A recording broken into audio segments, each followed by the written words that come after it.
I need you to do me a favor. I need you to go to the doomsday clock, and you know what? At this point, just push the hand to 12. Let's just you know what? Let's just go to the apocalypse and deal with the machines. I mean, the faster we get to the apocalypse, the faster we can start dealing with the post-apocalypse, right? Right.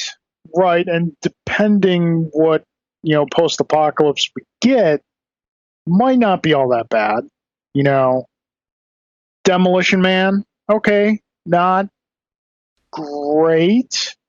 We'll learn how to we'll learn how to use the three seashells. I mean, there's that. The Postman, yeah, the Postman, not still not great. No. But here we are, sir. Until the hand strikes 12 on Doomsday Clock, we're here. We're back again. Little off schedule for us. It is a Thursday night here. Normally, we've been recording these bad boys on a Friday night. Our normal rotation would have been for us scheduling last Friday, but you had some stuff going on. But obviously, a lot of stuff's been happening. We want to get an episode out and talk about some stuff. So here we are. Back again, another exciting episode of The Devil's Due. Drew, how are you doing, buddy? I'm about as well as one can be, given, and I'm doing the little everything gesture with my hands that you can't see right now, but yeah, I'm okay. The sense of impending doom is kind of omnipresent, so that's fun. But other than that, I'm okay. Recorded some music. I got another song I would consider to be done for the Long Cold Dark record, so that leaves 2 more that I have to sing. And then I'll be done with that. Although, then we have to get into some final mix tweaks, and I still don't have artwork and yada yada. So we'll all get to that business, and there won't probably ever be a show to support the release of this record, so there's that to deal with as well. Fun. Yeah. I did on the other hand have some bright spots in there. I went to the drive-in on Saturday to see Metallica. Ooh, how was that? Tremendous. Excellent. Pricey, which is unfortunate, but if you had a car full of people, it shakes out decently per head because they charge by the car. But at the same time, a car full of people in the midst of a pandemic is not the best strategy, I guess. So win some, lose some there, I guess. But whatever, me, my friend Jason and my friend Mike, we all went together and pulled out the beach chairs, opened up the cooler, and it was a great performance by Metallica. So their first actually. I'm sorry. Was this live or was it pre-recorded or this what? was recorded about 3 weeks ago, specifically for this event. Okay. And it's the first time they had played together for in any capacity since S&M 2 from San Francisco last year, where I was, if you recall. So, and as serendipitous as that is, my S&M 2 box set arrived as well, but I have not gotten a chance to properly spin the records yet or watch the Blu-ray. I'm waiting till I have some proper company to do such things. So I'm just, and I've been just swamped and busy. So, but I have listened to it a couple times during the workday, and yep, it's fantastic. So I look forward to spinning the vinyl and watching the Blu-ray. So yeah, it's pretty cool. James Hetfield especially, it's very relieving to see looks much healthier than he did a year ago. Immediately after S&M 2, he checked himself back into rehab for the first time publicly anyway since his initial entry into rehab in 2001, 2002-ish. So when that happened last year, it was pretty alarming for the Metallica fan community. And he looked fantastic. So as of now, he looks like he dropped quite a bit of weight. He cut his hair, which at one time would have been blasphemous in Metallica land, but then when he started trying to grow it back, and it was a shiny silver, and he was clearly a little bit heavier than he should have been last year. It just did not quite look right. So the fact that he dropped some weight and cropped things back, he looks 5 years younger at a minimum already. So just good to see a guy like that healthy and still kicking. So that was cool. Good. And let's see. I have been playing. I got some games. I got a couple games on the Wii. Oh my God, where's my brain? The Switch, the Nintendo eShop, the Switch eShop. They were on sale, so I pounced. I got Castlevania. Castlevania. Oh my God, listen to me. I'm sorry. Bloodstained. Okay, to be fair, you cannot. Drew, you can't blame me for confusing Castlevania with Bloodstained. It's the same thing. That's fair. That's fair. But I have to say, if you are not drinking, please start. If you are drinking, stop. I am not, but it's a Thursday, so it's just not on the cards tonight, my friend. So anyway, Bloodstained, Curse of the Moon 2, I got. It's the 8-bit version. Curse of the Moon is the 8-bit iteration of the Bloodstained franchise, and then Ritual of the Night is the full-blown, next-gen version, 3D and whatnot. So I've only played it for about 2 minutes or so I can't properly review that title yet. First one was fantastic, right. But then I also got Golf Story on Switch. It's a Switch exclusive, as I found out, which I did not know. I thought it was a Steam, indie game and all that was also on the Switch, but no, it's a Switch exclusive, and I got it for $7.50. And I have already more than gotten my $7.50 worth out of this cute, clever, fun, weird, but charming RPG / golf game. You and Alan have been mentioning it's really fun. Golf. It's really fun. I hate golf. Hate the game. But video game golf is not bad. And it's actually kind of enjoyable. Much less strenuous than real golf, and much less rich, pompous people to deal with as well in video game golf. So, that helps. Right. In any case, Golf Story. Super fun so far. There's, themed areas, like, the first area is just kind of like a rundown golf course, typical, green golf course, right? Country clubbish. The second area is a prehistoric dinosaur land kind of area with cavemen people, and like there's hot tar on the courses, and there's dinosaur bone obstructions and things like that. So, it's got a lot of charm. There's an ice area, there's a tropical area, which I have not gotten into yet. So just a very interesting game. At any point, do you have to play the ball off of Frankenstein's fat foot? Not as of yet, but given the game's sense of humor, it's possible. Okay. Cool. Sounds fun. Do recommend. Anything else? I don't know. I started watching that High Score video game docuseries on Netflix. We can talk about that at some point if you want. I watched it. Okay, Did you finish it yet? No, I'm like 4 or 5 episodes in. I just finished the Genesis versus Super Nintendo episode, and I had some mixed feelings about it. I don't want to get too deep into it because I want to get into your week, and then we can get into the show proper. I would just say that overall, I do find this doc to be in some areas very well done, in other areas lacking severely. Like some of the things they choose to focus on are kind of like, that's not really important to the story, or at least I don't think it is, but whatever.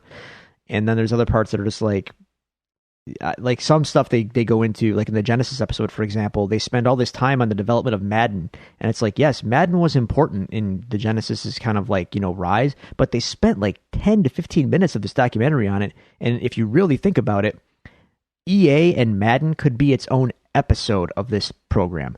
So like why don't we just mention the importance of the sports games on the Genesis and maybe elaborate on that as a general theme and how they sold and talk to some of the key people involved in that and save all the specific things about Madden for its own episode. I found that to be kind of annoying. Yeah.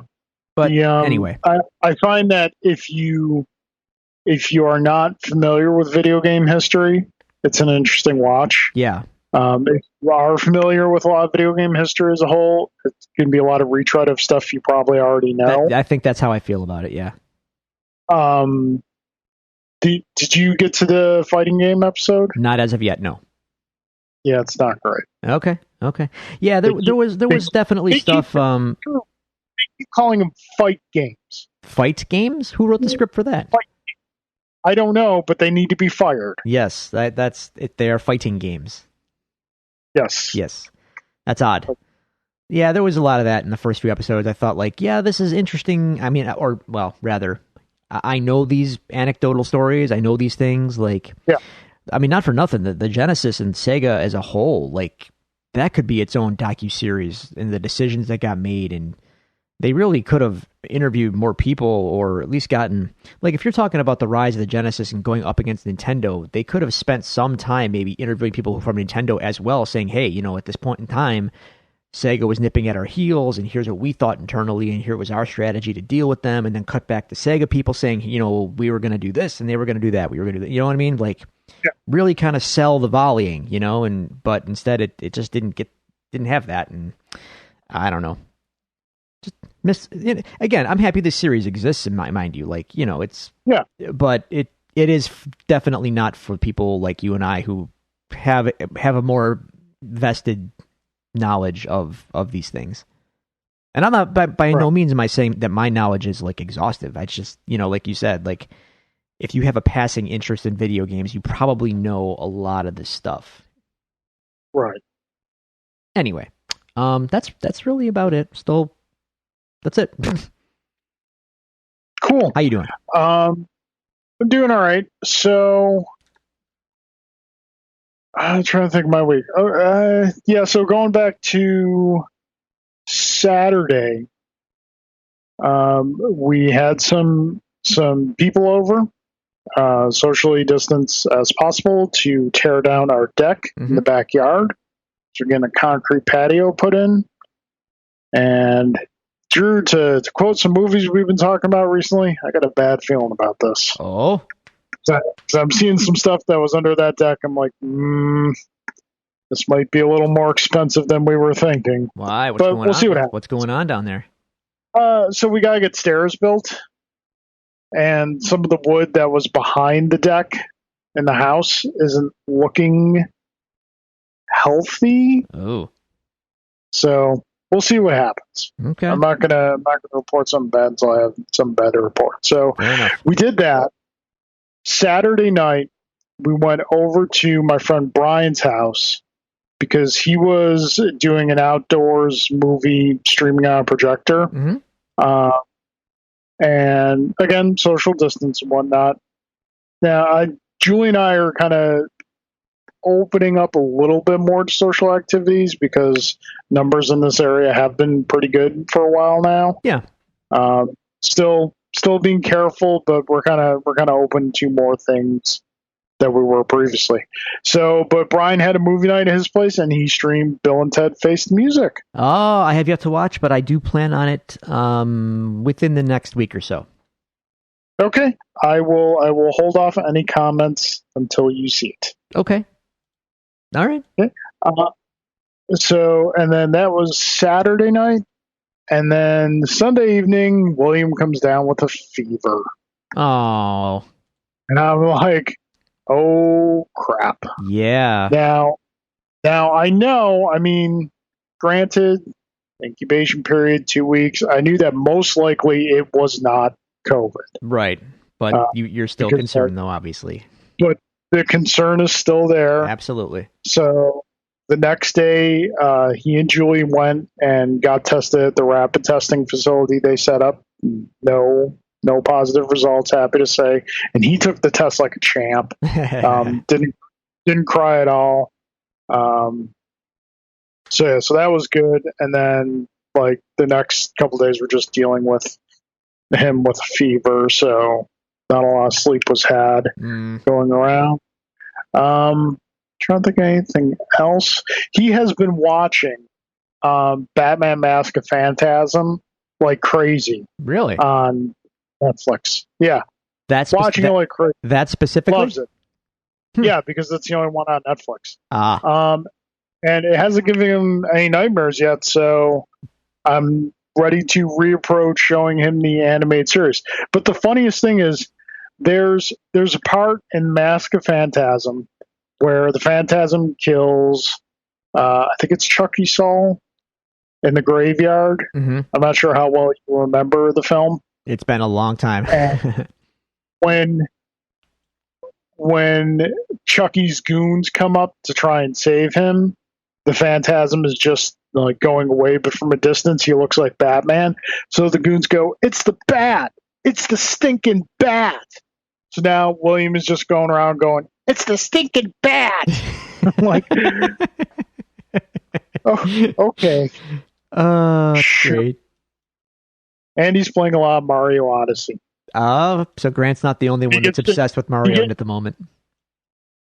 Yeah, he gets to a point that he can't get past, and I have to do it for him. Yeah. And a lot of times I'm like, no, I didn't have anyone do it for me. You can figure this out by yourself. And so sometimes I help him. I'm just like, I don't remember what I did here to get past this, buddy. So you're just gonna have to go be the dinosaur again and be happy with that. So yeah, I think that's pretty much it as far as what's been going on with me. Dear listeners, we appreciate you hanging out with us again. We appreciate you stopping by. We got some fun things to talk about. We got some sad things to talk about. But we always want to hear from you, and we definitely appreciate hearing from you.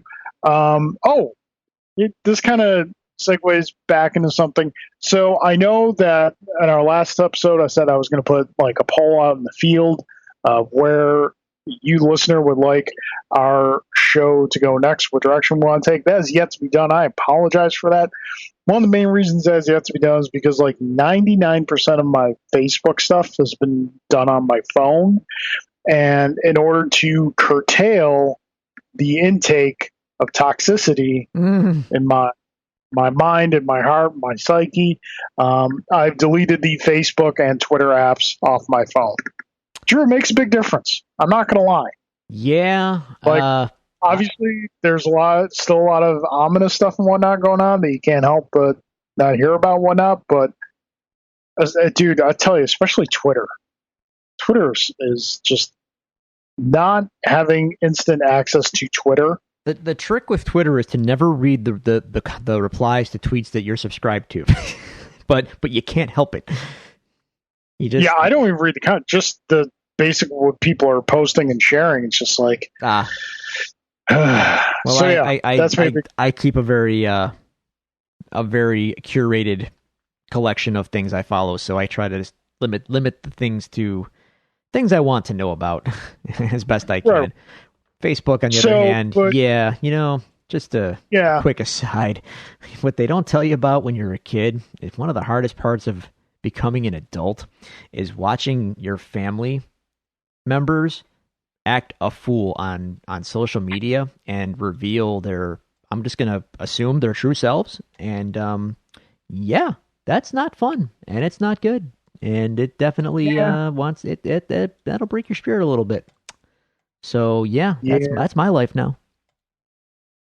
So the long and short of it, folks, the social media is bad. Well, it is, but then again, people are bad, and people use social media. Unfortunately, it's just revealing what they were already thinking. Yeah, but that I will do my best to get that poll out there this week. But as always, we do want to hear from you. If you want to communicate with us, send us questions or comments to be read on the air, you can do so at the following locations. You can follow us on Twitter at Devils Do Pod. You can like our page on Facebook at facebook.com/Devils Do Pod. You can email us at thedevilsdopod@gmail.com. or you can find all these resources available to you on our website, thedevilsdupodcast.com. Drew, that being said, we do have some emails. All right. First up, coming from new show regular, Mr. Cyrus Moore. Yes. Greetings, gentlemen. Hope you are well. First, let me begin by correcting a bit of slander from your last episode. Ruh-roh. I do not like the prequels. In fact, I like a prequel. Huge difference. I think Cyrus doth protest too much. Clutching his Jar Jar plush. I kid. We kid. Cyrus. But now the Star Wars reviews are in the rearview mirror, and we can move on to less controversial things we enjoy. Speaking of which, The Batman. That's coming out like tomorrow, right? It really should. Well, yeah. Gonna be a minute. It's gonna be a couple hot minutes on that. We're actually gonna be talking about that a little bit later on. So, Cyrus, as always, thank you for your email. Next up is Mr. Daniel Harbin. I know Daniel Harbin. All right, cool. What are the odds of Eternals or Shang-Chi being the first Marvel movie that flops? So, okay, I guess my first question here is, how are we defining flop? Are we defining it in the financial sense or in the film sense? Because if we're defining it in the financial sense, neither one is going to flop. Even they're very rare that, especially in the world we're living, that a comic book film, quote unquote, flops. Even the bad ones make money. Yeah. The Marvel brand is so strong. I just realized how much my Buffalo accent came out when I said brand just now. The Marvel brand is so strong that and its fan base is so loyal that as long as the trailer looks remotely interesting and they throw some hooks into the MCU proper, I think it's going to be just fine. The only concern, I mean, ultimately at this point, we really have to start thinking about the world we live in. Financial flop at this point, I don't even know how to quantify that at the moment, because I don't know that the movie business is ever. This is a huge. COVID has basically rendered the whole business model of movies obsolete. So they're going to have to figure out a new way to do it, and I don't know what that way is per se yet, and I don't know that Disney or the industry knows exactly how it's going to work just yet. You're seeing varying strategies and things right now kind of playing out. I don't know what the final returns are going to be. I don't know how much money Disney's going to make on selling Mulan for $30 for people at home. I don't know how much they're going to take in. Like, is that the key to making more than $1 billion? I have no idea. This is all very in flux. So unfortunately for Marvel, like, I'm your guess is as good as mine, dude. If they could put Shang-Chi out, it could be the greatest movie ever that they've ever done. But without theaters to see it and, box office reporting directly, like, I have no idea how to gauge its success overall, Yeah, I think, obviously everybody wants a return to normal and whatnot, but I think that as far as the movie theater industry goes, if you define normal as where we were at prior to COVID, we're probably looking at close to a decade. Like, just based on how long it's going to take for, people en masse that they were getting comfortable going back to theaters, and films taking in the box office they were prior to this. I think it's going to be a really long time. It could possibly reach it like close to 10 years. You're not wrong. It certainly is not as fast as everyone thinks it's going to be. I'll tell you that right now. Get used to the way things are, folks, because it's not changing overnight. So we'll see. I think if we approach the question and avoid, if things, if we subtract COVID from the situation, it's tough to say, because, like, we go back to the same example, which is Guardians of the Galaxy. Marvel announced Guardians, and we were all like, really? This is what you're giving us? And then they gave us Guardians, and we're like, Can we have some more, please? I was going to bring up Guardians. Yeah. So, like, I mean, I think of the two, Shang-Chi is the one I'm more excited about because it's definitely like more of a street level character, which we really haven't seen in the cinematic universe. We've seen it obviously on the Netflix universe, but not really in the cinematic universe. Yeah. Spider-Man to an extent, but not like that kind of really just down in the streets character. So Shang-Chi I'm more excited about. Eternals, I mean, it's a Jack Kirby creation. You know Marvel's going to do it right. I got to see the trailer. I got to be honest. I still don't have much interest in it. So it's I have to see what it's about. Show me a trailer. Show me the tone you're going for. Show me the scope, and then I'll be able to kind of invest myself more. But just as a property, I have as much interest in it as I did Guardians before Guardians was Guardians. But then the trailer, obviously came out, and then we said, okay, we're all in. Right. So yeah, show us the trailer.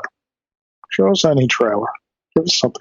Although, I was actually thinking about this yesterday and a little bit today. If there are any positives to be taken away from this whole thing, the break we've gotten from Marvel films has been refreshing. Yeah. Don't get me wrong. I love some Marvel films. But can we maybe especially would you? Especially since the break came after Endgame. I was just gonna say, do you think that Marvel kind of lucked out in that sense?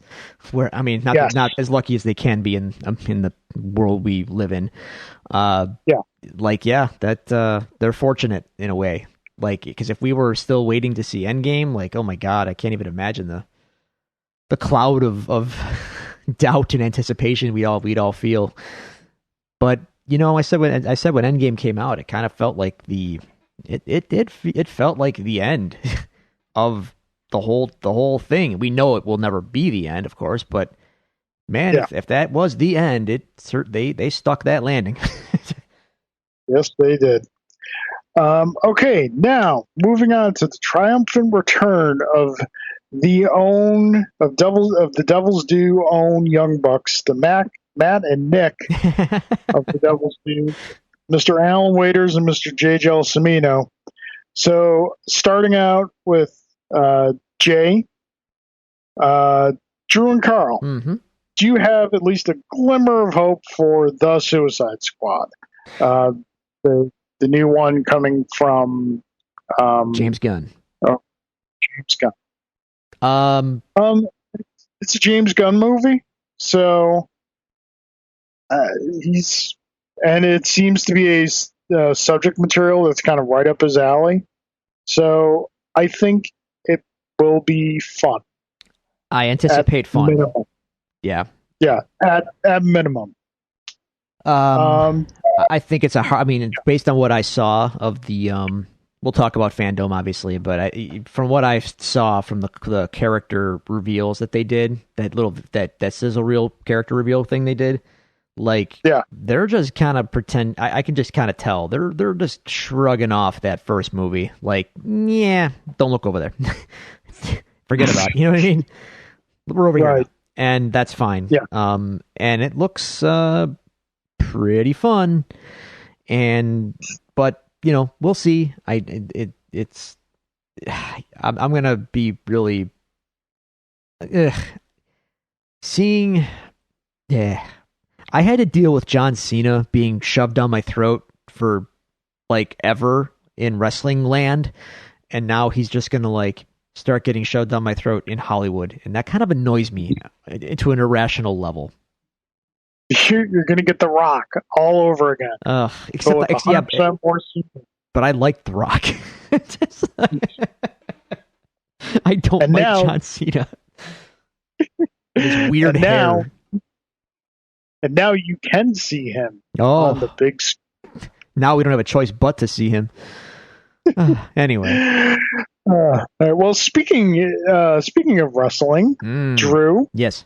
Would you rather see Kenny and Moxley in the G1 or Okada and Naito in AEW for 2 months. Oh wow. I have to say I want to see Moxley and Kenny in the G1 because the matches that they would have to go into would just be. I mean, the G1 is awesome as it is. And both of those guys have excelled in the G1, and Moxley's only done it once, but he had a great run in it last year. Kenny has won the G1 and put on some of the best matches I've ever seen in the G1. So, yeah, I would love to have both of them at the same time in the G1. That'd be great. Now, that's not a slight to the idea of Naito and Okada in AEW, but as much as I love AEW, and I would trust that they would handle Okada and Naito like the stars that they are and treat them like a big deal. I just don't know if I like the idea. It's not quite the same. They wouldn't be able to put on the big stage matches that they do in New Japan because in New Japan, as we just talked about before, they don't really do weekly TV. So like when there's an NJPW show, it's a big show. So those two guys in particular are like kingpins in the main event of the company, and the main event style of the company is like the greatest wrestling in the world. AEW does have great matches, but it's different. Like weekly free television is just different than big card, big fight feel kind of stuff. So again, I trust Tony Khan, the owner proprietor of AEW, to handle those guys with dignity and respect, but I just don't know that they would come off as big as they really deserve on free television anyway.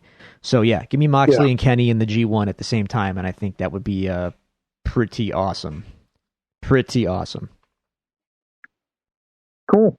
So really quickly before we get to Jay's question for me, three questions for you for the upcoming pay-per-view. You can simply give me a yes or no answer. You don't have to go in depth. Okay. Does MJF win the belt? Snap judgment, no. Do Kenny and Hangman finally split? Yes. Do the Young Bucks turn heel? No. Okay. All right, cool. So Jay's question to me, Carl, what feature would you like to see in Transformers Earth Wars? And what is one character conspicuous by their absence? So just for a little background on this, Jay and I have both been playing this mobile game, Transformers Earth Wars, and it's exactly what you expect it to be. It's a mobile game. It's basically just there to get you to spend money on microtransactions, which I can proudly announce I have not done. Jay has said he has not done it. I have no reason not to believe him, but I have no way to prove that he hasn't either. So, what feature would I like to see in Transformers Earth Wars? I'd like to be able to control my army in a battle. That would be nice. Figure that's kind of basic, because when they peel off and attack things that they don't need to attack, it drives me nuts. But again, this game is essentially it's an ant farm with Transformers. Can you shake it up like in Raoul's Wild Kingdom? I could try. And what is one character conspicuous by their absence? I think he's referring to Wheelie here. Wheelie. I've not seen them in the game, so. But I do have Galvatron. He's pretty boss. And my Starscream does have the crown. Oh. Yeah. Oh, Andrew. Nice attention to detail. They go deep in this game as far as like stuff you can get and stuff you can unlock. I have a Transformer because I chose to do Decepticons, obviously. I have a Transformer by the name of Viper. Mm-hmm. And Drew, would you like to know what Viper transforms into? A Dodge Viper? No, he transforms into a Cobra Rattler. Oh, I approve of this. And his face looks like Wild Weasel. No. I can dig it. And I can dig it. And he comes with the Baroness and is subservient to her. So they have versions of the Transforms you can get that transform into G.I. Joe vehicles. Jay has a Hound that transforms into the Vamp. And I know for a fact that there's a Soundwave that transforms into a Hiss Tank. Oh my god. Oh, so, yeah. Hasbro. It is a microtransaction pushing game, but there's a lot of cool stuff in there, a lot of deep cut stuff that you wouldn't expect. So Jay, thank you very much for your questions. We appreciate it. Now on to Mr. Alan Waiters. Alan writes, gentlemen, it's been a while and hope all is well. I know you have a lot of news to cover. Carl and Drew, with the untimely passing of Chadwick Boseman, do you think Marvel will pass the mantle to Shuri since many fans don't want to see him recast, or do you think they won't make another film to honor him? I actually do want to address this question here because when we are going to talk about the passing of Chadwick Boseman, I don't really want to focus on the Marvel stuff. So I'll address this question here. It sounds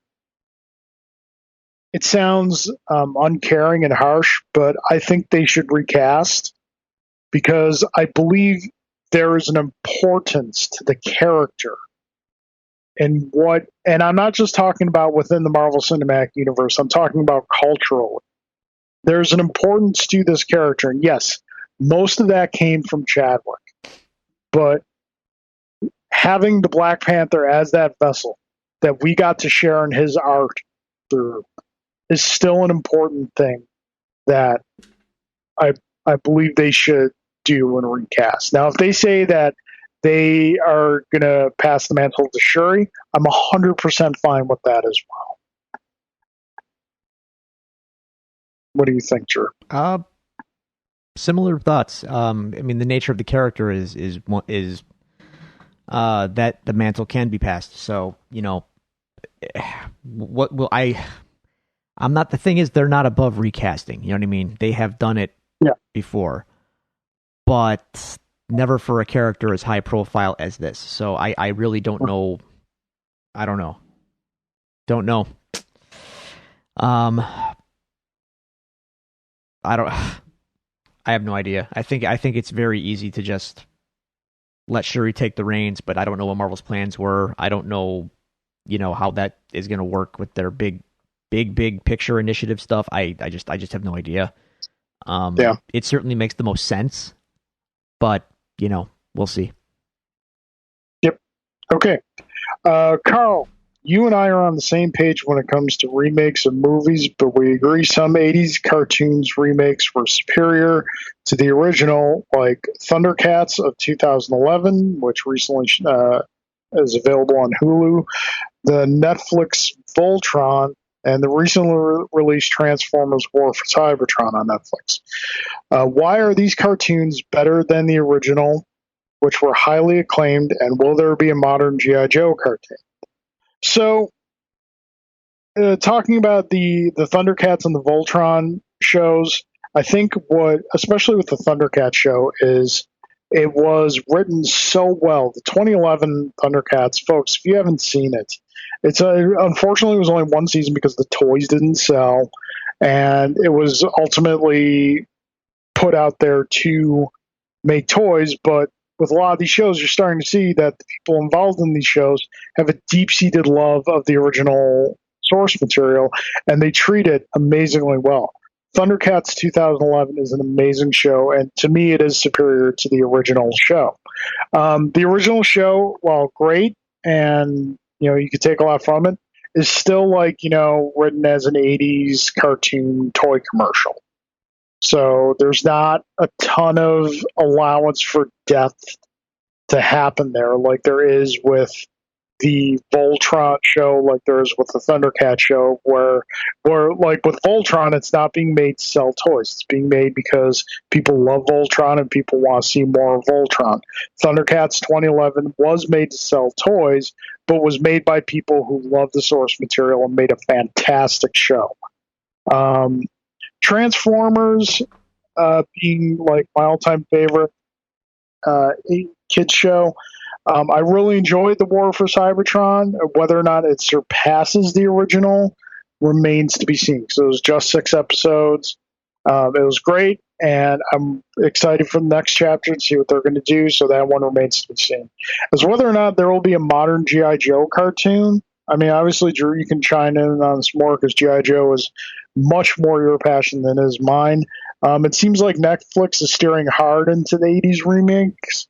So Hasbro owns G.I. Joe. Do they not?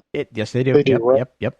Okay, so I think they've seen the success of Transformers.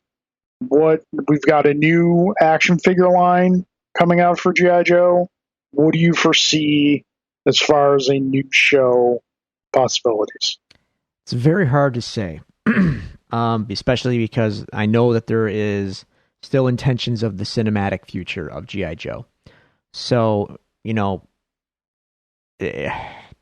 they want to have those two things going concurrently? I don't know the answer to that, to be honest. It depends what they think the market will bear, I guess. The Snake Eyes movie is coming out. So, as weird as that sounds, that is a thing that is happening. So, yeah, there could, and if it does well, then, I would expect more G.I. Joe theatrical, G.I. Joe movies, to be coming down the pipe. But, as far as a show goes, I don't know. It's strange. Like, they've always had this kind of two-pronged approach with Transformers, to please the G1 fans and whatnot, and still have their big, Bayhem movies going as well. G.I. Joe, they've never really tried to do that kind of two-pronged approach, it feels like. It's always kind of been one or the other. So, I don't know. Maybe it's just hard to get interest in a military kind of themed show in 2020, whereas robots and that turn into vehicles is kind of an evergreen concept. So I don't know. It's hard to say. All right, cool. Drew, the Mario 35th anniversary was announced today. Mm-hmm. Next year is the Metroid and Zelda 35th anniversary. Do you see Nintendo doing something similar to the Mario 35th anniversary? What games would you like to see released with updated graphics? Well, I would.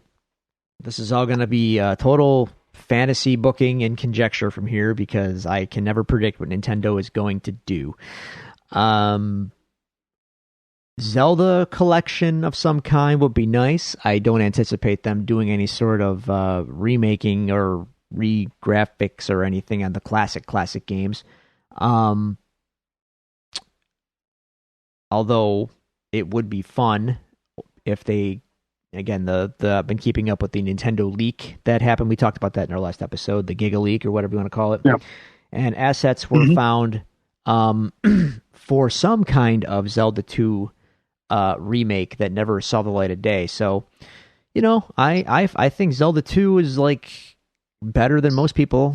I enjoy it more than most people. So, I would not mind Nintendo giving that game another crack and maybe, throw some new graphics on it or don't. I mean, even just re-release it with some quality of life improvements or, maybe like a map or a better translation, for instance, would certainly help.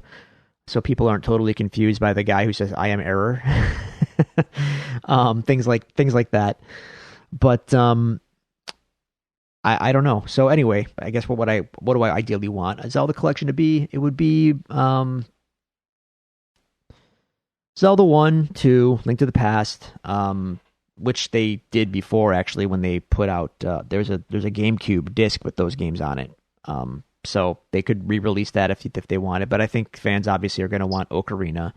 A loud loud contingent of fans are going to want Majora's Mask. Those people are weird, but we have to acknowledge them. So we have to give them something. So yeah, I don't think Nintendo's going to give people like a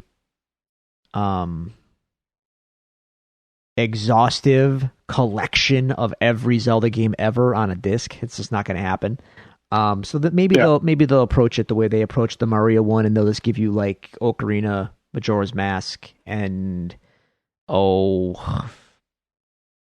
would they give you also Wind Waker and Twilight Princess as well in a collection like that? I don't know. That seems like a lot of stuff on one disc that they could sell individually for this, $60 a pop and get. So I really don't know how to parse that out. I'm sure they will do some kind of collection for the Zelda 35th for sure, though. I just don't know how they're going to break it up, or what games they'll include or not include, and how much work will they put into, quote unquote updates and things like that. I could actually see them doing something like bringing the Ocarina and Majora's Mask 3DS remasters to the Switch. I could maybe see that, but you're not going to get an for everyone that thinks they're going to get some kind of magical HD Ocarina remaster a la Final Fantasy VII Remake or whatever, that's never going to happen. So just get it out of your mind now. Not happening. For a Metroid 35th anniversary, I'm just going to go ahead and assume that Nintendo is actually going to do nothing at all. And then, not comment on it when asked about it. So, because that's how they treat Metroid, basically. And Metroid fans. So, I expect nothing. At the very least, maybe, just maybe, we'll get Metroid Prime Trilogy collection on Switch, which we already had on the Wii, but, I mean, because it already exists in some format, that's pretty easy just to rebadge it and put it on the Switch, I would think. So, that's a low effort thing they could do. But again, I expect very little because, Metroid is like the black sheep of the Nintendo IP. And it shouldn't be because it's so great. But what are you going to do? Alrighty. Cool. Is it cool? Yeah. It's room temperature. Prime 4 is somewhere in the ether. Somewhere indeed. Okay, so that does it for the emails. Thank you, everyone who sent them in. We really appreciate them. Moving on to the news. So I think we'll start with the obvious, unfortunate, and move on to the other stuff. Was it last week? The week before?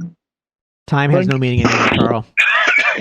So, obviously, recently, as you all know, it came across Newswire that Chadwick Boseman, the actor who portrayed T'Challa, the Black Panther, Jackie Robinson, James Brown, Thurgood Marshall, and a number of other roles passed away due to a battle with colon cancer. This was an astonishing blow, not just to fans of Marvel films or fans of his work, but to people in general who could just see this man's passion and joy for his art and how much it meant to him to be of purpose and not just be another actor. Just listing those roles that you just did, it's astonishing the roles he took on. Like, those are like, my God, those are huge figures in history, and he played all of them. That's crazy. Yeah, any one of those would be a career milestone. Yeah. Obviously, this has been a very heavy blow to the Black community, to us all really, but more so to them, as he was such a strong voice for so many things. I can't speak to that. I don't feel it's my place to speak to that. but I feel it should definitely be acknowledged. I think it was Saturday. I think ABC ran Black Panther without any commercials, and afterwards there was a tribute to Chadwick Boseman, and Julie and I watched that after the fact. You can watch it on Hulu. Just search like Chadwick Boseman will come up. I believe it's called Chadwick Boseman Tribute to a King, and it was so lovingly done, and just the pain of this loss was really felt. And obviously, we feel this pain because we loved him as Black Panther. What really gets me about this, what really like seriously moves me to tears, is the kids, is these kids who are growing up in this time where everything around them is just going so horrible, and the world is on fire, and now like one of their heroes is gone, if not their number one hero. And like you see the pictures of the kids doing the funeral with the action figures around it, and doing the Wakanda Forever with their arms. And like, Drew, you and I have been fortunate to grow up and have a lot of our heroes. Stanley, God bless him, led a full life. And when he left us, obviously we were sad, but we were fulfilled by him, and he did what he was came here to do. Like, we still have Mark Hamill, we still have so many others that we've been able to grow up with, and now these kids, they don't get to have that. Yeah. And that just, I'm sorry, man, that breaks my heart, because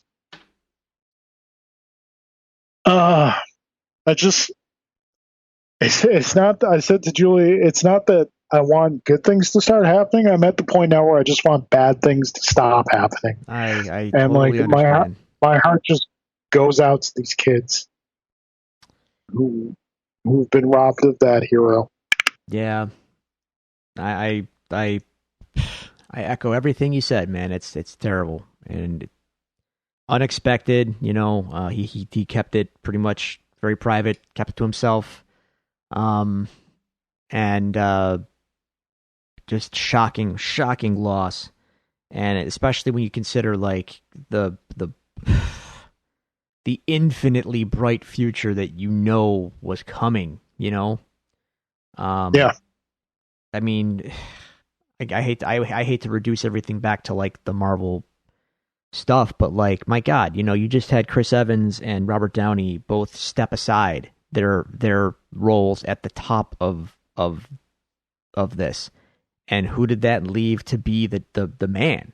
I mean, clearly it was gonna be Black Panther, and Chadwick Boseman is Black Panther, like he could, and it's not like he was unproven. Like, before his movie came out, maybe we could not fathom that idea. But then Black Panther came out, and we all like lost our minds at how awesome it was. And then suddenly it was like, I can easily see this character and this guy being the face of this for the next 10 years or whatever. And now that won't happen. And that's, that's a bummer as a fan, but also just as a man. Like, my God, 43 is just way too young. Way too young to be taken off this planet, man. So it's just tragic. It's just so tragic. And I feel I feel you about the kids, though. For so many people, Black Panther is like he's like Batman 89 now. You know what I mean? Like, it's that level. Yeah. It's that level of like cultural impact, and that guy's gone. That's just inconceivable. I'm still like a week late. It's been almost a week now, and like I'm still just like, my God, I see a picture of him, like, that. Wait, that guy's gone. What is going on? Yeah, I feel you about the the bad news. Like anytime, anytime now, 2020, we'll wait. Please stop. And without getting, I don't want to. Let us hope that things in 2021 do improve.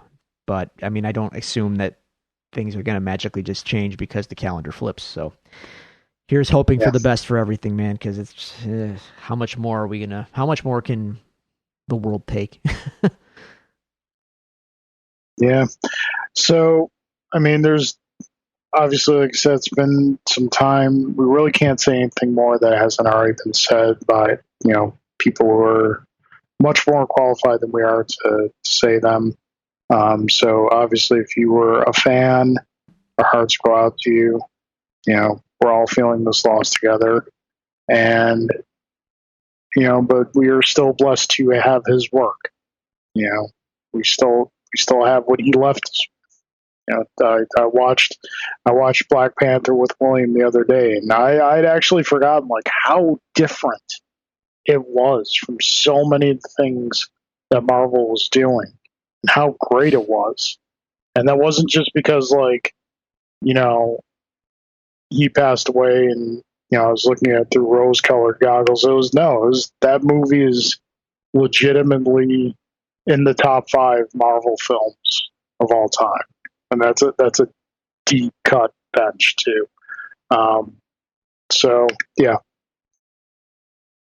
So let's move on now to some stuff that we could talk about with a smile, and then we can laugh about a little bit maybe, and stuff we're normally here for, which is the geek culture stuff and whatnot. So a couple weeks back, about 2 weeks ago now, DC did their Fandome.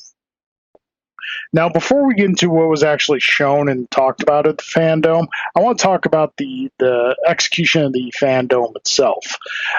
This is something I didn't have a lot of really desire to partake in going into, because obviously week before they just had massive workforce layoff, a third of their workforce laid off, and so going into it, there's definitely a sense of DC Fandome. We're still here, kinda. But I feel that it was executed really well. Mm-hmm. Mm-hmm. I would like to see Marvel follow suit. Yeah. I'm sorry. I'm just gonna say. Yeah. No. It definitely. I had no idea what to expect out of such an event, but people got up for it in a big bad way, and it seems like everyone had a really really good time with it. And I think if Marvel was paying attention, they'd be wise to maybe consider doing something like that. Yeah, it was just. I mean, obviously, we don't know when Comic-Cons are going to happen again or whatnot, but this seems to be smart. You put on your own thing. You have the room, virtual as it may be, to yourself to show whatever you want, and they showed a ton of stuff. And it was just, I tip my hat to them. It was done very well, and I hope that Marvel and other entities follow suit with that. Mm-hmm. So now, getting on to what was shown, we'll just quickly shoot through a couple of the smaller things. Obviously, we already talked about the Suicide Squad movie trailer that was shown. There was actually a preview shown for a new Suicide Squad game being done by Rocksteady. Yeah. And it looks, I mean, obviously we didn't see any gameplay, but it looks interesting. So the Suicide Squad, there's this big battle going on. I believe it's Metropolis, and the Suicide Squad are there just whatnot, hanging around, doing stuff. And at the end of the game, the whole point of it is Brainiac has invaded and has taken over at least Superman. We don't know if it's the rest of the Justice League, so he's controlling them. So the interesting thing is you're playing as a Suicide Squad and you're trying to take down Superman. Yeah. And Brainiac. So, okay, show me something different. We'll see where this goes. Rocksteady is a good track record with superhero games, so we'll see what they can do. There's nothing that I saw that immediately makes me want to go out and buy it, as it was mostly just cinema scenes. But the concept is interesting. Oh, and Samoa Joe is voicing King Shark. I mean, that's cool. I can we stop with the Superman being evil in these mass media things? Like, can he just be a good guy in any of this stuff? Is that asking for a lot? Like, why is that such a tall order? Your point is not invalid. I'm getting kind of tired of it, to be honest with you. He's a dour murdering psychopath in the movies. Now we have to be evil in a game. The whole Injustice franchise is built on the idea that Superman's evil now. Like, okay, I'll tell you what. How about we just try and make a really, really, really good, positive, lasting image of Superman on the big screen or in a mass media thing, and let that be the thing for a while? Because this whole dark Superman bad thing is really rubbing me the wrong way. No, I get it, and I agree. Yeah, you're not wrong. That aside, the game looks fine. Yeah, it's whatever. Go for it. So, and then we also got a new Batman-ish game announced. The game is called Gotham Knights, and the trailer that they released is basically Batman has apparently either died or has vanished, and Gotham is left to Nightwing, Batgirl, Robin, and Red Hood. I know when the trailer first dropped, Alan didn't seem too crazy about it because he felt, it needs Batman. As we're going to discuss in a couple moments, I am very hungry for a different take on the lore, and this is that. You're telling me you're giving me a Batman game that doesn't have Batman in it, and these normally supporting characters are the main characters?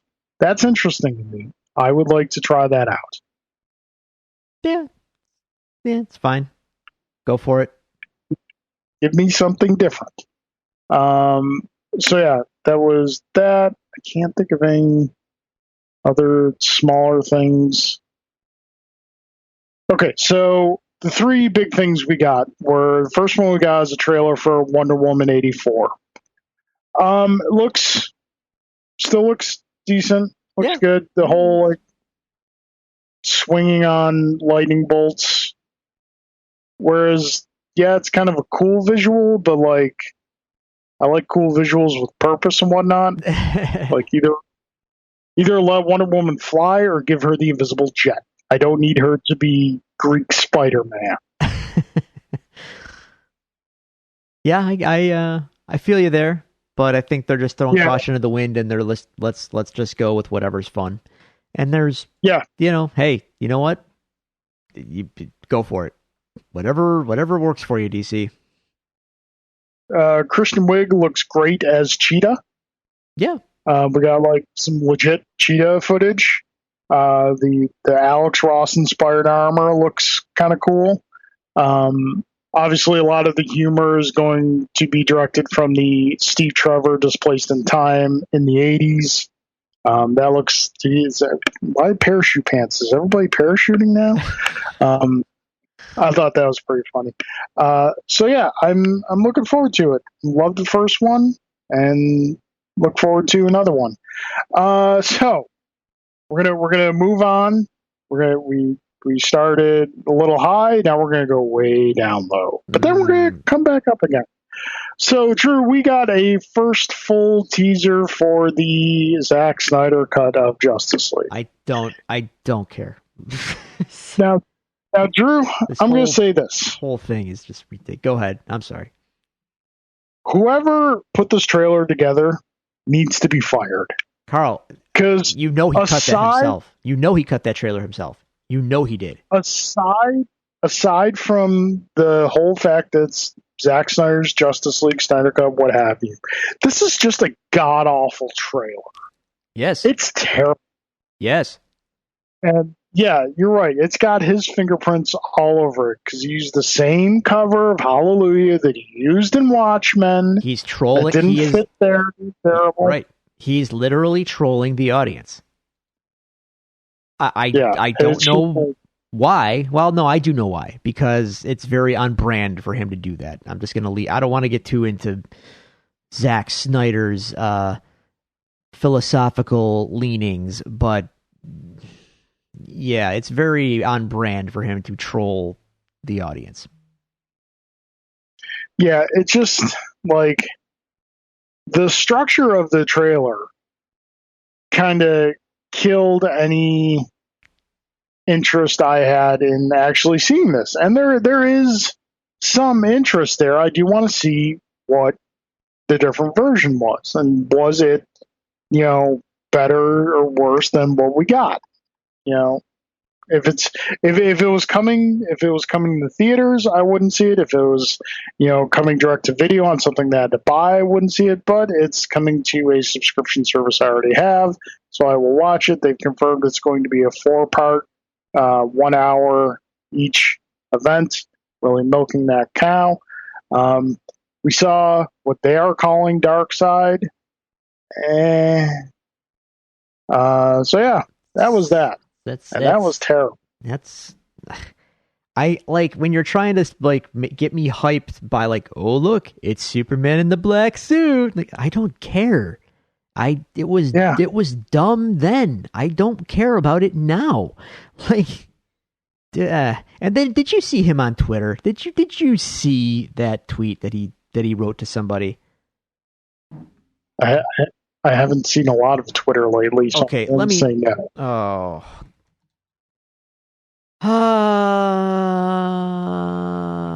I'm gonna pull it up. It has to. I'm bringing it in because this guy is this.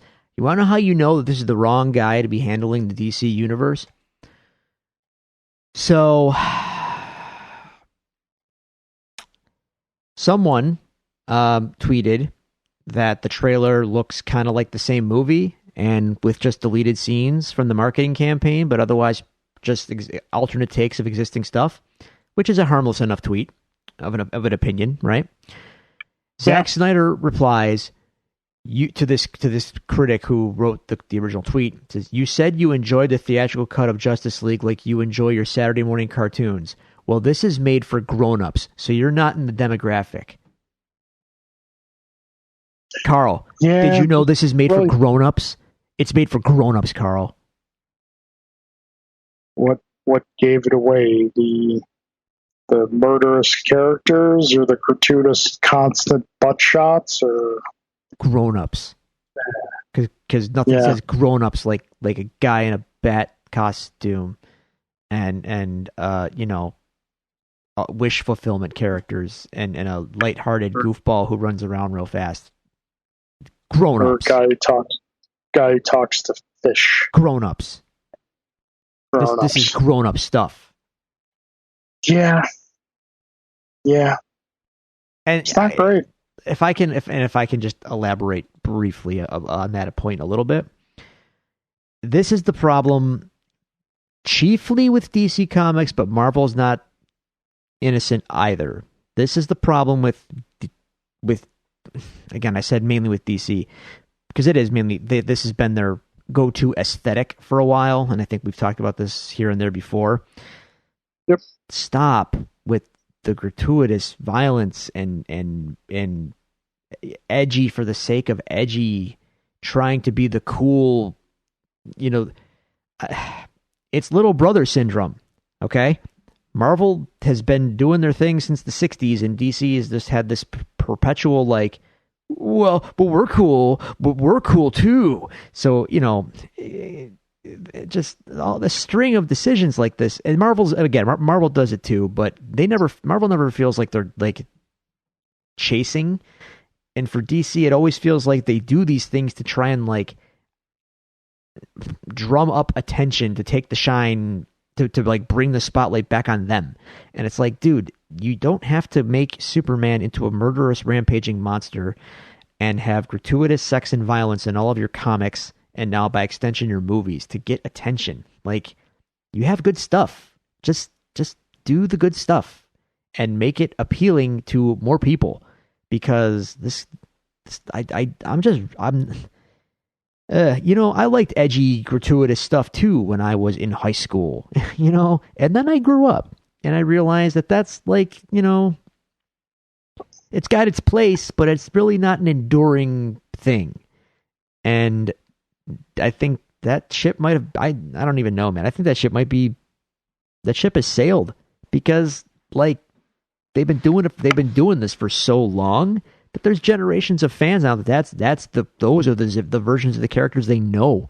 We might never get a bright, optimistic Superman back ever again.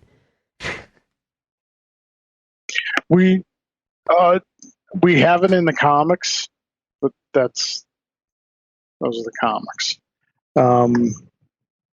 It's not DC. Not everything has to be Watchmen and Dark Knight Returns.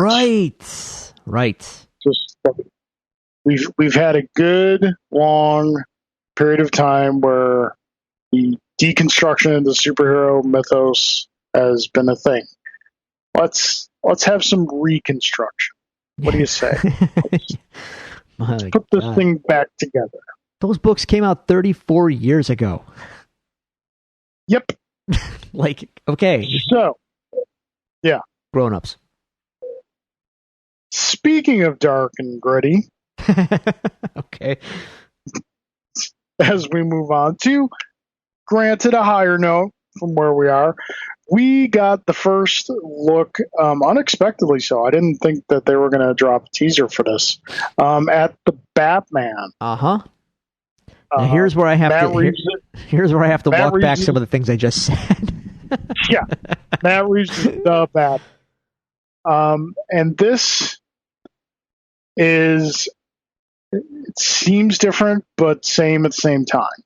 Now here's the thing. I'll let you. Well, let me just clarify my statement, then I'll let you talk about it, because I said a lot for a while. So my only caveat to my darkness and all that business plot, the only caveat I will give to that point is Batman, because his world is kind of messed up, and it lends itself to this kind of stuff. So I'm gonna let it go for Batman. But I just don't think that aesthetic needs to be the aesthetic that the whole entire DCU needs to be based around. Okay, like, let Batman be Batman and everyone else be everyone else, and I think that's very okay. There's room for everybody at the table here. So that said, the trailer. Go ahead. It looks good. It looks really good. I am surprised as to how good it looked. But at the same time, given the talent that's involved with it, I probably shouldn't be surprised. Matt Reeves' Planet of the Apes films are masterful. Mm-hmm. And we were definitely looking forward to his take on the character. And it looks great. The trailer seemed very different from what we've had in the past. I think a lot of that had to do with the choice of music for the trailer. Yeah, interesting. They went with an actual song and not just orchestra, which is not something that is traditional in a Batman film. So, and obviously we got a lot thrown at us. We saw some Batman. We saw some Commissioner Gordon. Jeff Rowe looks awesome as Commissioner Gordon. Yes. We got some Catwoman, some possibly Riddler, and some surprising Colin Farrell as Oswald Cobblepot. Yeah. So it looks good. And the more I watched it, the more I realized, like, if I take away the music aspect of it, the suit, the aesthetic does seem to be a bit more of the same, like kind of the next step from the Nolan films. Mm-hmm. They seem like 80% Nolan, 20% Burton, which can be a good thing. Like you mentioned, Gotham City looks more fantastical. Yeah. I I think that's My what thing is, separates like, this from the Nolan films. Is yeah, it looks a little more um not mm, recognizable as an American city. it looks a little more fantastic. The overall aesthetic of it all looks a little more fantastical, Right. and I think Batman needs that. Yeah. And I know, I totally agree. And like even when we saw Justice League in the theaters, and the early opening scenes with Batman and that Gotham City, we were just like, do that more. But like at the same time, like I feel you can do Batman, keep him dark, but not have to always be so grim and so gritty. Like I find that I'm really hungry for another take on the character. Not so much like reinventing the wheel, but it's been so long since we've had just like a I'd say standard. I don't mean it in a negative way, but just like a standard Batman. No, I feel you. I'm definitely kind of tired of young Batman. I Well, miss my or young Batman or rookie Batman. And the only films where we've gotten an established Batman were like the later films in the Burton series, and we know what happened with those. Like, give me something where I don't want to hear that his parents died. I know that his parents died, or God forbid we do Robin. well, Like, everything you're. I mean, bear in mind, we did get old grizzled Batman in the Snyder Murderverse. yeah, but that's Snyder. I mean, it counts though. I hear you, but that was not rookie Batman. That was an older, established Batman. Okay, let me rephrase. Give me an established Batman in a good film. I know what you meant. So yeah, it's like I think this looks great. I'm looking forward to seeing it, but at the same time, I can someone just please put him in the blue and gray? Yeah, And I think you can do that and still make it look good and not make it look cheap. No, I totally agree. Like, yeah, it could be navy blue, but yeah, a little blue sheen would help. it can be dark navy blue. I'm not even asking for the yellow bat. Do you like the Jim Lee Batman? Sure. It's still definitively blue and gray, but it's a very muted blue and gray. I'm not looking for like superpowers era Batman. I just want something. I just want something different. Yeah, I feel you, and I wonder. I've seen a lot of interesting reaction to that trailer. Kind of saying a lot of the similar things that you just said. Like a lot. There's a lot of like, how is this different than the Nolan, stuff?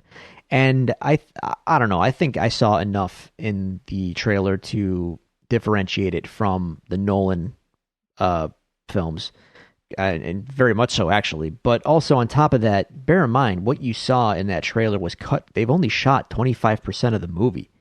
Like, yeah, COVID shut everything down. So if that's the trailer they come up with for 25% of this movie, like, I'm sure there's plenty of things we have not seen that are going to be very intriguing and revelatory, and we haven't seen everything yet. So I don't want to poo-poo it too much. Again, I'm not trying to poo-poo it. It looks good. I thought it looked very cool. Well done. And I want to see it. And if today, and we got a news story today that it's going to be possibly even longer until we see it, because Robert Pattinson has been confirmed to have COVID-19. Hey. So production has shut down again. So its projected release date right now is sometime in 2021. Who knows? But again, yeah, I do want to see it. Yeah, I want to see it. It surpassed everything I was expecting in the first preview. Yeah, Yeah. I'm just saying, me personally. I'm not one of those people that's mad about the suit. It's whatever. It looks like Batman to me. I still love the car, and if they are going Car's to, great. if they're gonna, if they treat this, the tone of the trailer and the general vibe I got from it was more, like Seven, you know.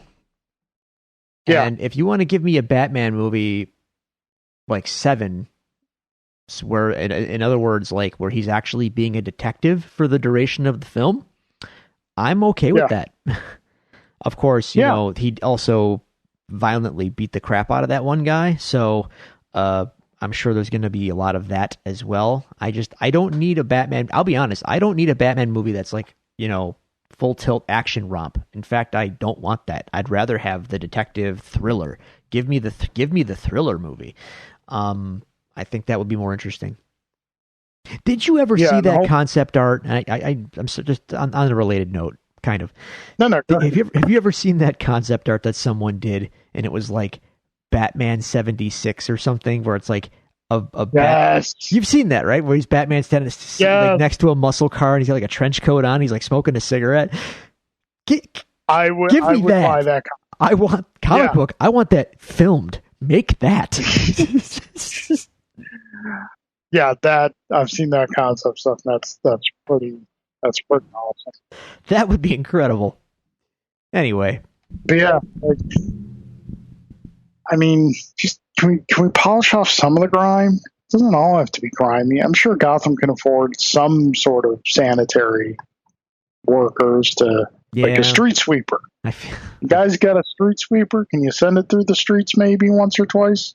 fun. It's Just just a fun comparison, though. I have to say that I did see in certain circles, and I think you might appreciate it. And I don't know if you thought about it, but I've seen a lot of people comparing what they've seen in the trailer to The Crow.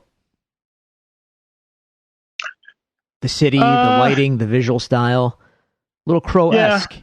And hey, look, I'd be okay with that.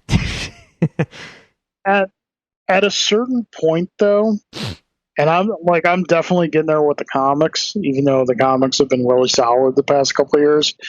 At a certain point though, we are very much past a point where Gotham is believable as a city that people would actually voluntarily live in. Yeah, I know what you mean. I It's know what you like, mean. okay, how many times does something terrible have to happen in the city before you decide to move out? Maybe What does, maybe Gotham's food scene is just that good. what are the premiums on life insurance in Gotham City? They got to be very That's high. got to be insane. So yeah, the Batman. Yeah. Hopefully in 2021. Fingers crossed. So yeah, I think that about does it for us, sir. Unless you can think of something else. Did you want to discuss the Mario 35th, or are we good on that? Oh God, yeah. Oh, I totally forgot about that. I'm so sorry, folks. We got a whole bunch more stuff for you. Cool. I was thinking we were ending kind of early. I mean, So yeah, it's almost my bedtime, but whatever. today Nintendo dropped their second direct after announcing they're not doing any more directs. A Mario 35th anniversary direct, and they came out with a whole ton of products. Drew, there's some stuff in here that I'm excited about, and some stuff that thinking a little bit more on, I think could have been maybe done a little bit better. But let's go over what we're getting. We are getting a Game Watch re-release system, the original Nintendo handheld. Yeah. What do you call that? What's the technical name for that original screen that was in there? Where everything was like pre-printed on there, and only certain things lit up. I mean, that was an LCD screen, was it not? I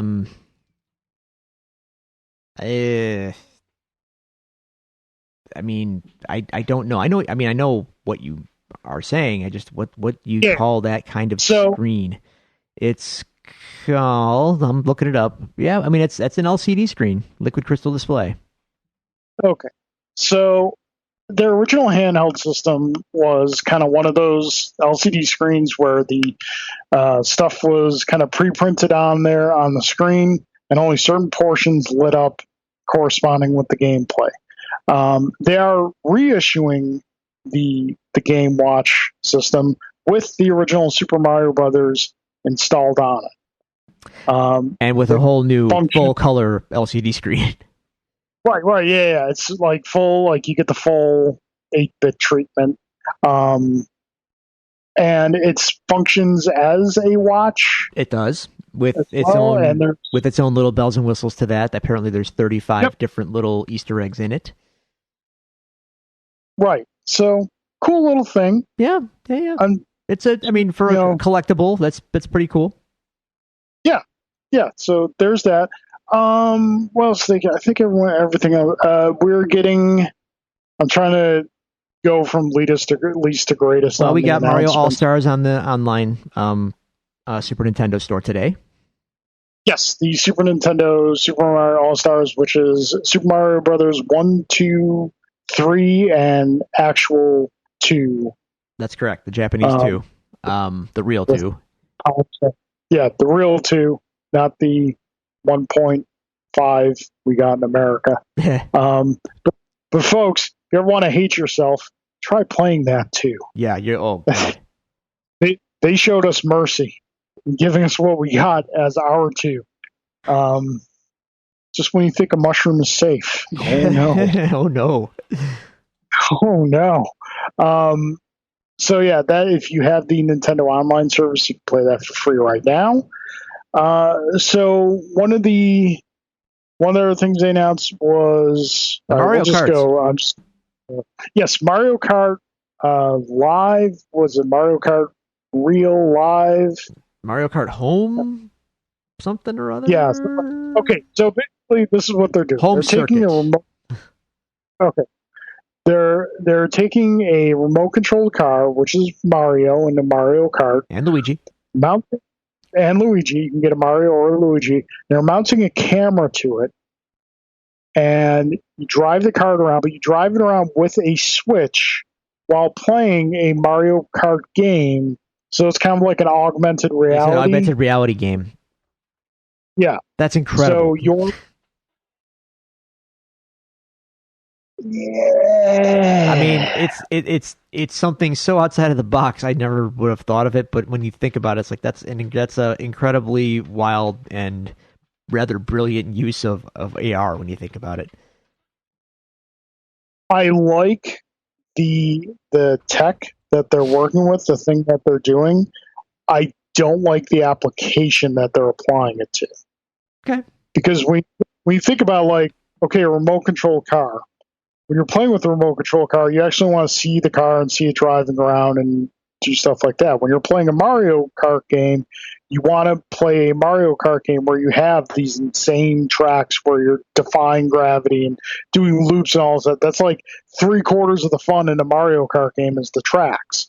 So if you're taking that and putting it into something that the track is my living room, well, I know what my living room looks like. That's not very, I can't defy gravity in that. And on top of that, I can't pay attention to the actual RC car. I can't see that driving around as I'm driving it. Well, you're seeing it. You're seeing what it sees. So you're. Yeah, you're seeing what it sees on the screen, but I can't look away from the screen and actually check out the car driving around because I have to keep my eyes on the screen because I'm in that race. So I like the tech, and I really want them to do other things with that. I just don't like this particular application. I don't think I like the idea on paper, but when you sit down and look at it practically, I don't think it works as well. And especially for people like you and myself, we're never going to be able to have this thing. No. Because we have dogs and children. Yeah. But if we make one lap, that's a victory. I like it, though, for the kids that are going to get to play it. I might not be able to, but I think if I were a kid now and that sort of thing was available, that would just blow my mind, and that would be like super fun. So I like things like that. I would like to see them take this concept and mix it with something like Labo. Funny you should mention Labo. A friend of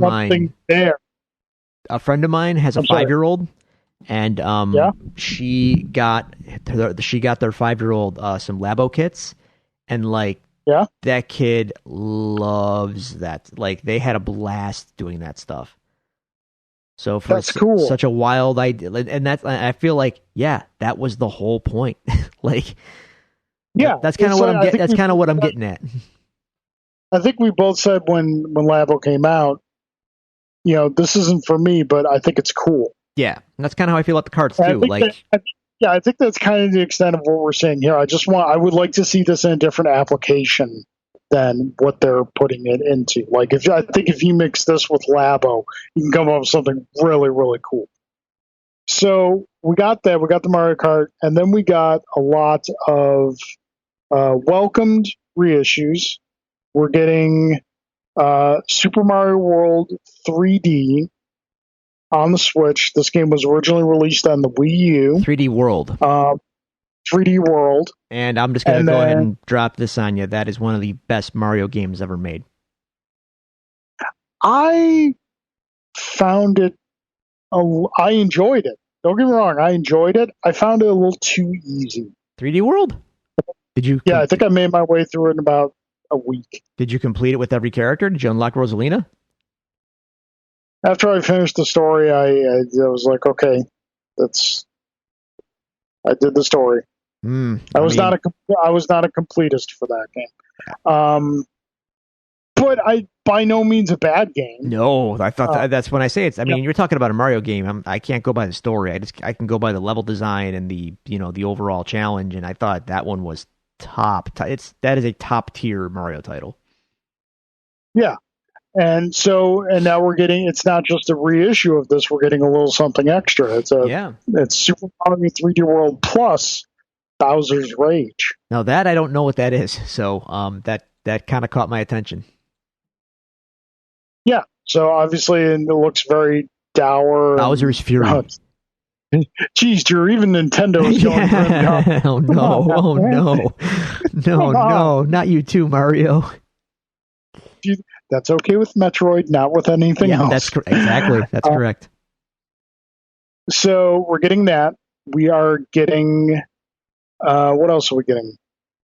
Before we get to we're getting Super Mario 35. Oh, good God, Drew! That looks kind of nutty.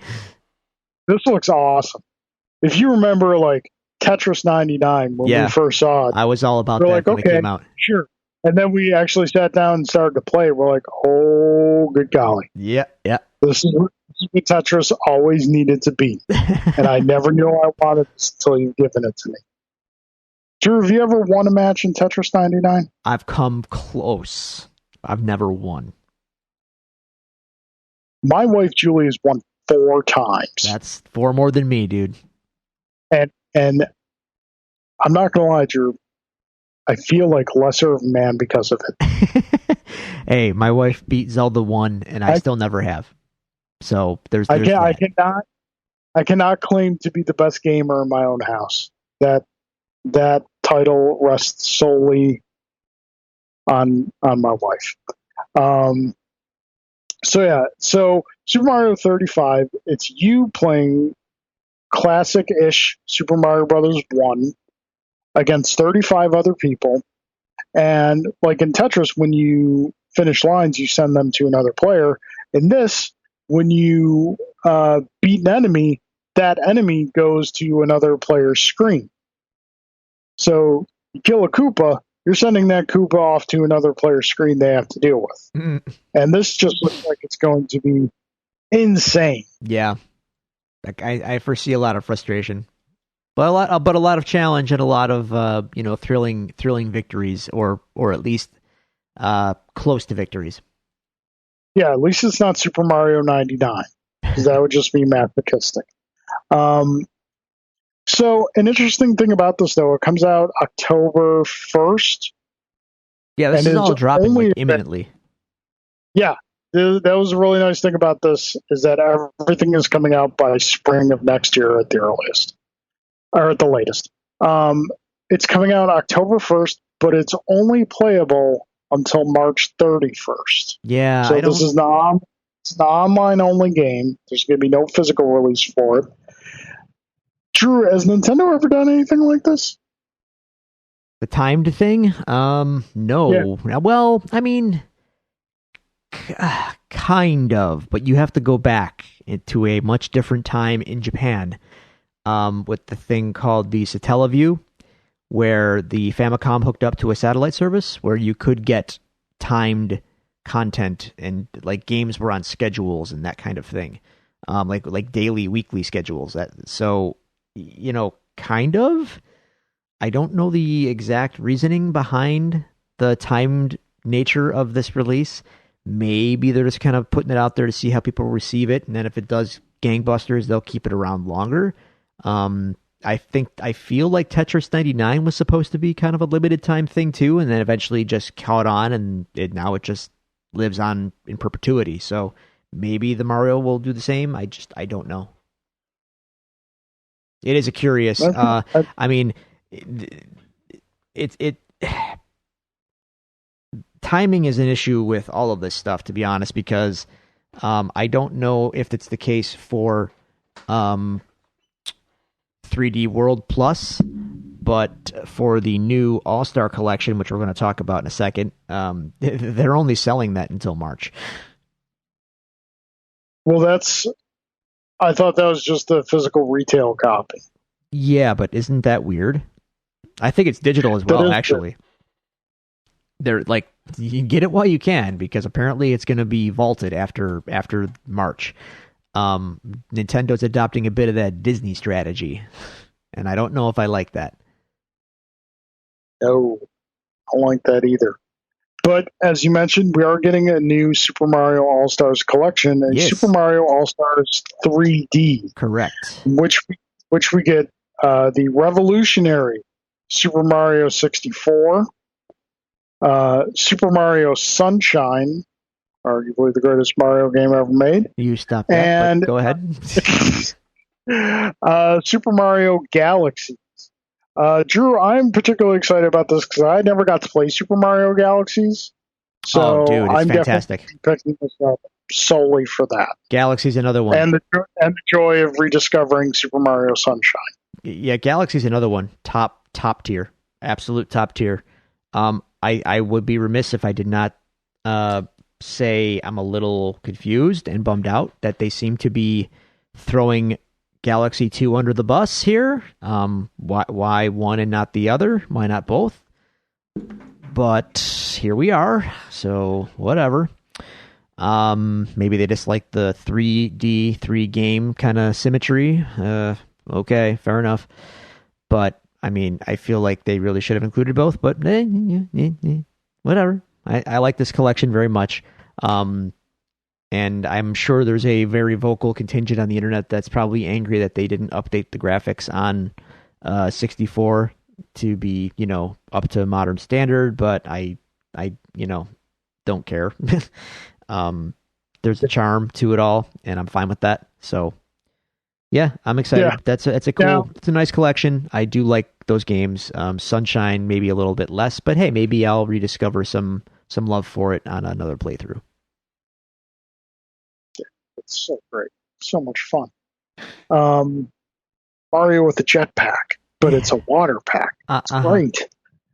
So yeah, whereas you mentioned that the games are not, this is not an HD remaster, but the visuals have been polished. Well, I mean, they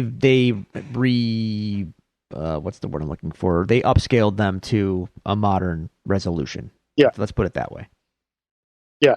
So whereas we were kind of discussing this in our chat earlier today, none of these games are a remake. No. As much as they are reissues. And that's I think ultimately we're happy on that end, because when you remake something, you take a great risk of losing what made it magical in the first place. And as I said in the chat, looking at you, Final Fantasy VII. Yeah. Yeah, So when you do a reissue like this, you just kind of put it out as it was because it was great as it was. Maybe you polish up visuals here and there a little bit, but don't completely overhaul. Maybe make a slight tweak here and there to gameplay to improve the experience. And as I said in chat, looking at you, camera, for Super Mario 64. But to be fair, there was no 3D game at that time with a good camera. It seemed that took a while for everybody to get a handle on in 3D games. The fact that 64 works as well as it did is a small miracle. Yeah. So what else did we get? We got a bunch of like little things here and there. Like there's a bunch of products coming out. There's going to be a Super Mario themed Splatfest and Splatoon 2. Yeah. Coming out. So, Julie's excited about that. But as far as games go, that's it, right? That's it. That's what we got. Yep. All right. So, good time. I'm here for it. Got some stuff to play and revisit. And it does, and then I'm glad Alan actually brought up the prospect of what next year will bring with Zelda and Metroid. That does certainly give us something to think about.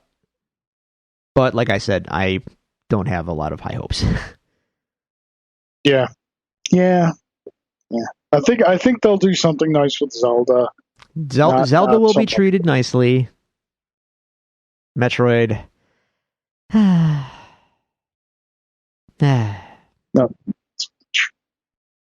Hey, really quick question before we wrap up here. Mm-hmm. Did you ever play that wrestling game they put on Super Nintendo? I know Super Nintendo online thing. Yeah, I've never actually played it, but have you? I gave it a quick try and got thoroughly thrashed. Okay, but it seems to be like a good 16-bit Nintendo game. I just gotta find some controls for it and see how it plays and whatnot. Cool. So, cool. but Go definitely, excuse me. Oh, I feel you, buddy. Definitely worth exploring. So yeah, that now I believe does it. Right? I am gonna say, has anything happened in the last hour and a half that we absolutely have to talk about? I mean, Drew, it's 2020, so it's entirely possible that the answer to that is yes. Yeah, really. Did anyone else die? Yeah.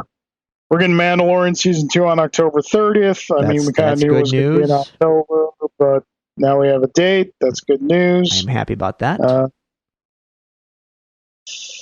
Sony and Amazon reportedly talks for multiple Marvel TV series, including Silk. I'd rather they not. I don't care. Yeah. Yeah, I think we're good. We are good. So, folks, as always, we appreciate you joining us and hang out with us. If you would like to reach out to us, talk to us, send us some comments, send us some questions, you can do so at the following locations. You can follow us on Twitter at Devils Do Pod. You can like our Facebook page at facebook.com/DevilsDoPod. You can email us at thedevilsdopod@gmail.com, or you can find all these resources available to you on our website, thedevilsdopodcast.com. Drew, that being said, any closing thoughts? No. Just do your best out there, folks. Keep your heads up. Yeah. It's been a bummer couple weeks, more so than normal. But just keep pushing forward. As a wise man once said, forward always, never back. I think there is only one way to close the show this week, and that is to simply say Wakanda forever. Wakanda forever.